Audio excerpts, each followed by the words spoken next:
Okay, Gavin Allenson here at Oxford University with Nick Norwitz. Nick is a PhD researcher here at Oxford University, studied at Harvard as well. Going to go back and do your medical degree there. Yeah. But after you've done your PhD. Now, one of the things that always spooks people out a bit with the keto diet is they think that if they eat a high-fat diet, they're going to have their arteries going to be clogging up with cholesterol and so most of you probably know that the cholesterol thing is a bit of a myth, but we in terms of Ansel keys and all that type of stuff. We can do another video on that. I have a lot of thoughts. In fact, we can post a link with this. But we were just talking there about a study that was done where they compared a high-fat ketogenic diet with a low-fat diet, and what showed up in terms of how much fat was used and how much fat was in people's body after that. So do you just want to share a little bit on that, Nick? Yeah, I love this study. It was done in 2008, published in the journal Lipids, by Steve Finney, who's really big in the field. Maybe you've heard his name. First I'll go over the weight loss results, because that's probably interesting to people. So, or the study design, and then the weight loss results. So in this study, what they did is they took 40 overweight men and women. These are real people, not rats. Yeah, these are people. Human beings. And they put them in either a ketogenic diet group, or they put them in a low-fat diet group. And the diet lasted for 12 weeks. So it was a long period. Same calories in each group? So, interestingly, what they did is but they let the ketogenic diet group eat as much as they want. Okay. And then they matched the low-fat group to them. Because what happens on the ketogenic diet is your appetite is reduced. And so it's one of the reasons you naturally lose weight. Yeah. And so they it's called ad libitum feeding. Okay. They let the keto group eat as much as they want, which ended up being about 1,500 calories. Okay. Despite the fact that these people are overweight. But then they matched the low-fat group to them. And how were they, do you remember how they were, was it in like a university setting, or were they in a lab, or how were they giving them the food? Unfortunately, it was, they had nutritionists basically build meal plans for these people. Kept them to a particular macronutrient ratio, but they weren't kept in like a metabolic ward, which would be ideal, but you can't do that for 12 weeks anymore. Sure. For people, and it's super expensive to provide meals to all the participants, which was actually done in a study by David Lovebloo's group at Harvard recently in 2018, and the results were compatible. Okay. And very interesting. We can spend another time talking about that paper. But in terms of the weight loss results, over the 12 weeks, the ketogenic group, despite being matched for calories, lost twice as much weight, about 22 pounds or 11 kilos, 10 kilos, versus the low-fat group, which lost half that. Right. 10 pounds. Yeah. And if you look at the curves, and we can post something with this, it's not like there's a lot of loss in water weight. Plus, you don't store that much water in your body. You only have so much glycogen. When you lose that, it ends up being like 1 to 2 pounds of water. So water can't account for it, and you see the curves that it's consistent how they diverge. Which it wasn't like there was loads more with the keto. It's not like it dropped off and then they kind of stayed. No, the keto, like if you just look at the angles of the curves, they continuously were losing more weight through the whole 12 weeks. And so it was better for weight loss, despite having them match the calories. But you were asking about the fats and what I call the saturated fat paradox, and that's actually I think what's more interesting about the study is because they were matched for calories, and necessarily the ketogenic group is eating a lot more fat than the low-fat group. You would expect to say, okay, they're eating more fat, they're eating a lot more saturated fat, 3 times in fat. Okay. So you'd expect the fat in their blood to be higher. Of course. That'd be natural to think that. Yeah, you would think so. It was not. There's a punchline you might have been expecting. So despite eating a lot more fat, their triglycerides, blood fat, were much lower. Yep.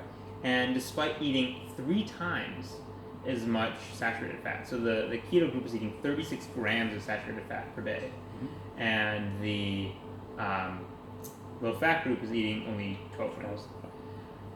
Despite that, the ketogenic diet group had lower levels of blood saturated fat by 2-fold. Right. So what is the explanation for that happening?